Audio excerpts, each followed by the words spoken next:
സ്ത്രീകളാണെങ്കിൽ abortion ഉണ്ടാവുന്ന ഒരു statement ഞാൻ പറഞ്ഞു. സ്ത്രീകളാണെങ്കിൽ പ്രഗ്നന്റ് ആവും എന്നേ പറഞ്ഞു. ഹായ് ഫ്രണ്ട്സ്, ഇപ്പൊ കാണിച്ച ഈ ഒരു വീഡിയോ ക്ലിപ്പ് 2 ദിവസം മുമ്പേ, അതായത് ഇന്നലെ മെനയാന്ന് ഒരുപാട് പേര് ഈ ഒരു വീഡിയോ ക്ലിപ്പ് റിയാക്ട് ചെയ്ത് കണ്ടായിരുന്നു. നമ്മളത് തൊട്ടിട്ടില്ല, വേണ്ട എന്ന് വിചാരിച്ച് ഒഴിവാക്കി വിട്ട വിഷയമാണ്. അതെന്തെങ്കിലും ആവട്ടെ എന്ന് വിചാരിച്ചിട്ട്. പക്ഷേ നമ്മൾ ഈഗോനെ ഹേർട്ട് ചെയ്ത് കഴിഞ്ഞാൽ നമ്മൾ എന്താ ചെയ്യുക? നമുക്ക് വീഡിയോ ചെയ്യാണ്ട് വേറെ നിവൃത്തിയൊന്നുമില്ല. ഈഗോ ഹേർട്ട് ചെയ്ത് ആരാന്ന് ചോദിച്ചു കഴിഞ്ഞാൽ രേണു ചേച്ചിയുടെ സ്വന്തം വിരിപ്പലക്കി സജീന ചേച്ചി, അങ്ങനെ വേണം ആ പുള്ളിക്കാരിനെ വിളിക്കാൻ. കാരണം പുള്ളിക്കാരി രേണുവിന്റെ കാര്യങ്ങൾ പലതും ഇങ്ങനെ പറഞ്ഞുകൊണ്ട് നടക്കുകയാണ്. പി എ പോലെ അങ്ങനെ തന്നെ.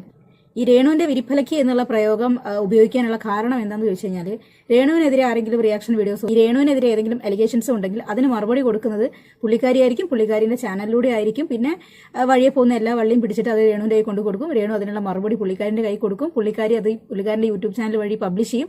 അങ്ങനെ ഒരു ദൂതായ്പ പരിപാടിയാണ് നടത്തിക്കൊണ്ടിരിക്കുന്നത്. അപ്പോൾ ആ പുള്ളിക്കാരി, ഞാൻ ഇന്നലെ ഒരു വീഡിയോ ഇട്ടായിരുന്നു, നമ്മുടെ ദിലീപിന്റെ ബബ്ബ ട്രെയിലർ വന്ന സമയത്ത് ഒരുപാട് പേര് അതിനെ ഡിഗ്രേഡ് ചെയ്ത് കണ്ടു. ആരും കാണരുത്, അതിജീവിതയ്ക്ക് നീതി കൊടുക്കാൻ നമുക്ക് ഇങ്ങനെയൊക്കെ ചെയ്യാൻ പറ്റുള്ളൂ, സിനിമ ആരും കാണരുത്, സിനിമ പൊട്ടട്ടെ എന്നൊക്കെ പറഞ്ഞ് നല്ല ഒന്നാം തരം പ്രാക്കൊക്കെ കണ്ടു. ആ സമയത്ത് ഞാൻ എൻ്റെ ഒരു അഭിപ്രായം പറഞ്ഞിട്ട് ഇങ്ങനെ ഒരു വീഡിയോ ഞാൻ എൻ്റെ യൂട്യൂബ് ചാനലിനകത്തിട്ടു. അതിൻ്റെ താഴെ പുള്ളിക്കാരി വന്നിട്ട് ഒരു കമന്റ് അങ്ങിട്ടു. അത് കണ്ട സമയത്ത് ഞാൻ വിചാരിച്ച പിന്നെ നമുക്ക് ആ കമന്റും കൂടെ വെച്ചിട്ട് ഓൾറെഡി നമ്മൾ ചെയ്തു വെച്ചതിന്റെ ബാക്കി എന്ന പോലെ പുള്ളിക്കാരിന്റെ ആ ഒരു മറുപടി വീഡിയോയും കൂടെ അങ്ങോട്ട് റിയാക്ഷൻ ആക്കി ചെയ്തേക്കാം എന്ന് കരുതി. അങ്ങനെയാണ് ഞാൻ ഈ ഒരു വീഡിയോയും കൊണ്ട് വന്നിട്ടുള്ളത്. ആദ്യം പുള്ളിക്കാരി ഇട്ട കമന്റ് എന്താണെന്ന് ഞാനൊന്ന് വായിച്ച് കേൾപ്പിച്ചു തരാം. അയ്യേ, നീ ആരാ ഞങ്ങളെ ഉപദേശിക്കാൻ? നിനക്ക് വേണ്ടെങ്കിൽ നീ കാണണ്ട. ഞാൻ കാണണോ ഞാൻ കാണണ്ടേന്ന് ഞാൻ തീരുമാനിക്കും. എനിക്കതിന് നിങ്ങളുടെ ഉപദേശം ആവശ്യമില്ല. നിങ്ങളാരാ എന്നെ ഉപദേശിക്കാൻ? നിനക്ക് വേണ്ടെങ്കിൽ നീ കാണണ്ടാന്ന്.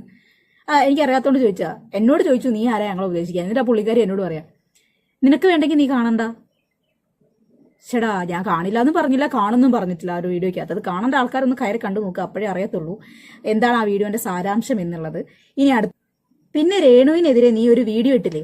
രേണുവിനെതിരെ ഒന്നല്ല ചേച്ചി, ഞാൻ പുള്ളിക്കാരി കോണ്ടന്റ് ആയതിനു ശേഷം, അതായത് ആ ബീച്ചിൽ കിടന്ന് ഉരുളുന്ന ഒരു സംഭവം ഉണ്ടായിരുന്നല്ലോ ദാസേട്ടൻ കോഴിക്കോടിന്റെ, ആ സമയം തൊട്ടിട്ട് അനുകൂലിച്ച് പിന്നെ പ്രതികൂലിച്ച് ഒരുപാട് വീഡിയോസ് ഇട്ടിട്ടുണ്ട്. അതാണ് വിഷയം.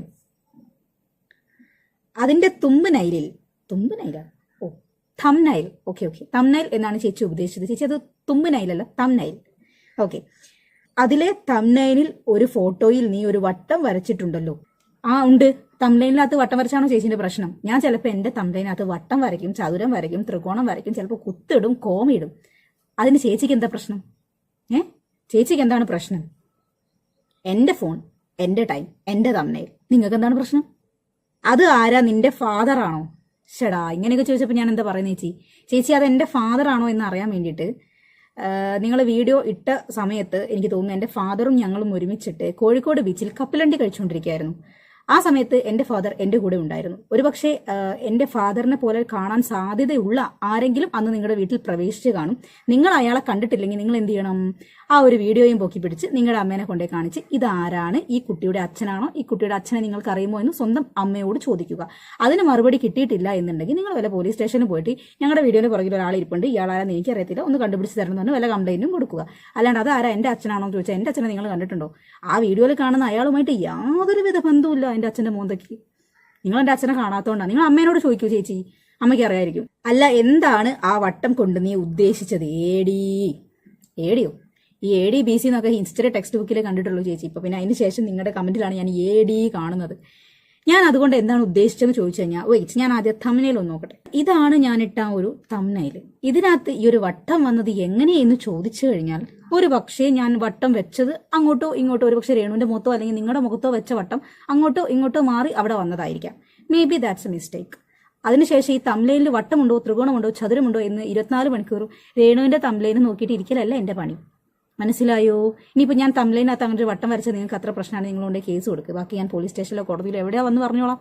ഓക്കെ, അപ്പോൾ രേണുവിന്റെ വിരിപ്പലയ്ക്ക് ചേച്ചി തൽക്കാലത്തേക്കൊന്ന് മാറിയിരുന്ന് കരയുക. ഇനി നമുക്ക് ചെസ് നമ്പർ 2 രേണു ചേച്ചിനെ ഓൺ ദ സ്റ്റേജിലോട്ട് വെൽക്കം ചെയ്യാം. ചേച്ചി ഓൺ ദ സ്റ്റേജ്.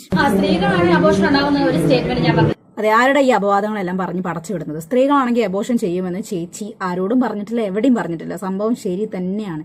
ചേച്ചി പറഞ്ഞത് ഇങ്ങനെയാണ്. അബോർഷൻ കേസാണ്, അതൊക്കെ വരട്ടെ. പെണ്ണാണെങ്കിൽ അങ്ങനെയൊക്കെ ആവും. എന്തെങ്കിലും ഇവർക്കൊക്കെ എന്താ ഈ പറയുന്നവർക്ക് ആർക്കെങ്കിലും എന്തോ പ്രശ്നം? ഈ പറയുന്നവനൊക്കെയാണോ ഉത്തരവാദികൾ? അല്ലല്ലോ. പോകാൻ പറ, അത്രേ ഉള്ളൊരു സുധി, മനസ്സിലായോ? പോകാൻ. അവിടെ അബോർഷൻ എന്ന് പറയുന്ന ഒരു വാക്ക് ചേച്ചി ഉപയോഗിച്ചിട്ടുണ്ടായിരുന്നില്ല. ചേച്ചി ചോദിക്കുന്നത് എങ്ങനെയാണ്? അബോർഷന്റെ കാര്യമാണോ? പെണ്ണുങ്ങളായാൽ അങ്ങനെയൊക്കെ ഉണ്ടാവും, അതിനിപ്പോ എന്താണ്?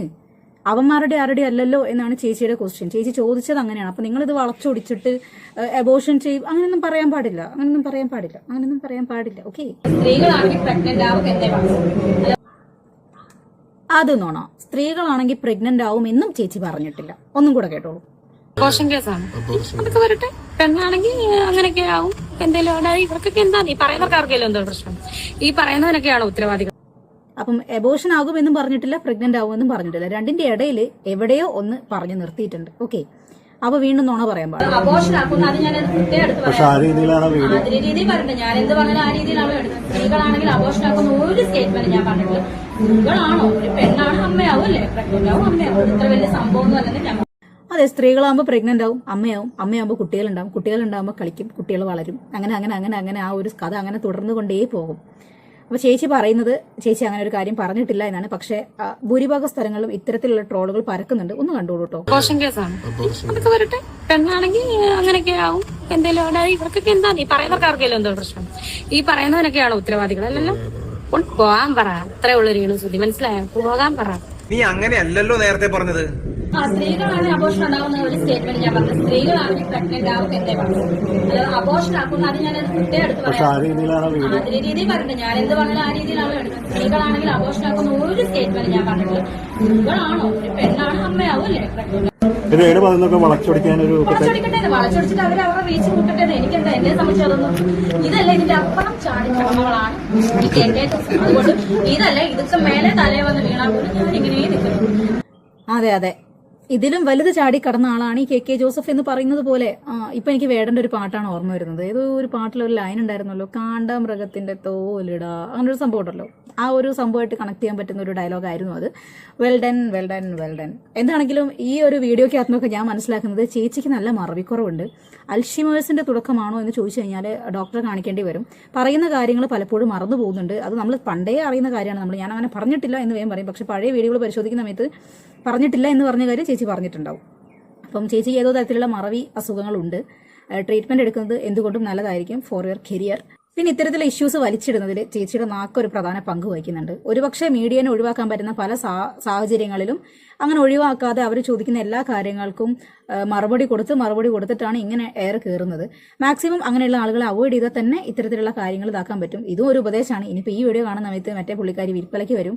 നീ ആരടി ഞങ്ങൾ ഉപദേശിക്കാൻ? രേണുവിനെ ഉപദേശിക്കാൻ പുതിയ ഒരാളൊന്നും വേണ്ട, ഞാനുണ്ട് രേണു ഉപദേശിക്കാൻ. ഇതാണ് നമ്മളെ സജീന ചേച്ചി വന്ന് പറയാൻ പോവുക. രേണുവിനെ ഉപദേശിക്കാനുള്ള റൈറ്റ് ഈ ലോകത്ത് ഒരാൾക്കേ ഉള്ളൂ, അത് സജീന ചേച്ചിക്കാണ്. പുള്ളിക്കാരി അങ്ങനെ പറയൂ. കാരണം 4 ഉപദേശവും റിയാക്ഷൻസും പിന്നെ അതിനകത്തുനിന്ന് വരുന്ന വീണ്ടുള്ള റിയാക്ഷൻസും രേണുവിന്റെ മറുപടികളൊക്കെ സ്വന്തം ചാനലിലൂടെ പോയാൽ മാത്രമേ പുള്ളിക്കാരിക്ക് റീച്ചുള്ളൂ, യൂട്യൂബർ റവന്യൂ ഉള്ളൂ. അതല്ലാണ്ട് പിന്നെ വേറെ ആൾക്കാരെയൊന്നും അതിലോട്ട് ഇൻവോൾവ് ചെയ്യിക്കാൻ ചേച്ചി തയ്യാറല്ല. ഇനിയിപ്പോൾ ചിലപ്പോൾ ഈ ഒരു വീഡിയോ കണ്ടു കഴിയുന്ന സമയത്ത് ഇതിനൊരു റിയാക്ഷൻ വീഡിയോ ആയിട്ട് വരാൻ സാധ്യതയുണ്ട്. റിയാക്ഷൻ വീഡിയോ ഇടുന്നുണ്ടെങ്കിൽ പ്ലീസ് നോട്ട് ചേച്ചി. എപ്പോഴത്തെയും പോലെ തന്നെ എൻ്റെ വീഡിയോ അതിൽ നിങ്ങൾ വെക്കുക. ശേഷം എൻ്റെ യൂട്യൂബ് ചാനലിലെ നെയിം മെൻഷൻ ചെയ്യുക. രണ്ടാമത്തെ കാര്യം. മൂന്നാമത്തെ കാര്യം, വീഡിയോ യൂട്യൂബിൽ അപ്ലോഡ് ചെയ്തതിന് ശേഷം നമ്മുടെ രേണു എന്ന് പറയുന്ന പുള്ളിക്കാരിക്ക് ഒരു 300-something ഫോളോവേഴ്സ് ഉണ്ടല്ലോ ഇൻസ്റ്റാഗ്രാമിലൊക്കെ. പുള്ളിക്കാരിനെ കൊണ്ട് ചേച്ചി എപ്പോഴും ചെയ്യിക്കുന്ന പോലെ തന്നെ ഒരു സ്റ്റോറി അങ്ങോട്ട് ഇടിച്ചേക്കുക. എന്നിട്ട് അത് കണ്ടിട്ട് എന്നെ സപ്പോർട്ട് ചെയ്യാൻ പറ്റുന്ന ആൾക്കാർ സപ്പോർട്ട് ചെയ്യട്ടെ, നെഗറ്റീവ് പറയുന്ന ആൾക്കാർ നെഗറ്റീവ് പറയട്ടെ. മാക്സിമം റീച്ച് കുറച്ചുകൂടി എനിക്ക് കിട്ടട്ടെ. ഒരു പാലട്ട അങ്ങോട്ടും ഇങ്ങോട്ടും വേണമെന്നാണല്ലോ. എന്താ, റെഡിയാണോ? ഇനിയിപ്പോൾ ഇതിൻ്റെ റിയാക്ഷൻ വീഡിയോ കൊണ്ട് വരികയാണെന്നുണ്ടെങ്കിലും നമുക്കിതൊരു സീരിയൽ പോലെ അങ്ങ് തുടർന്നുണ്ടാവുക. അങ്ങോട്ടോ ഇങ്ങോട്ടോ എങ്ങനെയുണ്ട്? ഇഷ്ടപ്പെട്ടോ? ഈ പുള്ളിക്കാരി രേണുവിന്റെ കട്ടുമ്പടെ മടക്കുമെന്നാണ് എനിക്ക് പുള്ളിക്കാരിന്റെ വീഡിയോസ് കണ്ടതിൽ നിന്ന് മനസ്സിലാകുന്നത്. കാരണം അതിലെ പോകുന്ന വള്ളി ഇതിലെ പോകുന്ന വള്ളി എല്ലാം ചാടി പിടിക്കുന്നുണ്ട്. രേണു ഇത് കാണുന്നില്ല എന്ന് പറഞ്ഞ് ഒഴിവായി പോകാറേ ഉള്ളൂ. എനിക്ക് തോന്നുന്നു പുള്ളിക്കാരി പറയുന്നത് ശരിയായിരുന്നിരിക്കണം. പണ്ട് പല ഇന്റർവ്യൂസിലും വീഡിയോസിലൊക്കെ പറഞ്ഞിട്ടുണ്ട്, ഞാൻ കാണാറില്ല, എൻ്റെ ഒരു കൂട്ടുകാരിയാണ് ഈ വീഡിയോസൊക്കെ വന്ന് കണ്ട് എന്നോട് പറയുന്നത്, തംബ്ലൈൻ വന്ന് കണ്ട് എന്നോട് പറയുന്നത്. അപ്പം ഈ പറഞ്ഞു കൊടുക്കുന്ന കൂട്ടുകാരി ആരാണ് എന്ന് ഇതിൽ നിന്ന് വ്യക്തമായി. ഈ പുള്ളിക്കാരിക്ക് എന്താണ് പണി? യൂട്യൂബിൽ രേണുവിനെതിരെ ഇടുന്ന എല്ലാ വീഡിയോസും കാണുക, അത് കണ്ടിട്ട് അതിനകത്ത് കുറച്ച് കാര്യങ്ങൾ ഗ്യാദർ ചെയ്തെടുക്കുക. ശേഷം പുള്ളിക്കാരിന്റെ യൂട്യൂബ് ചാനൽ വഴി അതിലൊരു റിയാക്ഷൻ വീഡിയോ എടുക്കുക. രേണുവിന്റെ ഇൻസ്റ്റാഗ്രാം വഴി അതിനൊരു പ്രൊമോഷൻ കൊടുക്കുക. ശേഷം ഏതെങ്കിലും ഒരു പ്രസ്തുത വിഷയത്തിൽ രേണുവിനെ കൊണ്ട് റിയാക്ഷൻ വീഡിയോ പുള്ളിക്കാരിന്റെ ലൈവ് വഴിയോ പുള്ളിക്കാരിന്റെ ചാനൽ വഴിയോ അതങ്ങോട്ട് ചെയ്യുക. എന്നിട്ട് മാക്സിമം റീച്ച് അങ്ങോട്ട് ഗ്യാദർ ചെയ്യുക. പിന്നെ കാത്തിരിക്കും ആരാ രേണുവിനെ കുറിച്ച് എന്താ പറയുന്നത്. അങ്ങനെ 2-3 എനിക്ക് തോന്നുന്നു ഷഫീന ബീവിന്റെ വള്ളി കയറി പിടിച്ചതും ഷഫീന വ്ളോഗ്സ് ആണെന്ന് തോന്നുന്നു. പിന്നെ വേറെ ഏതൊരു പുള്ളിക്കാരിനെയും കൂടെ റാൻഡമായിട്ട് ഞാൻ അതിൽ കണ്ടു.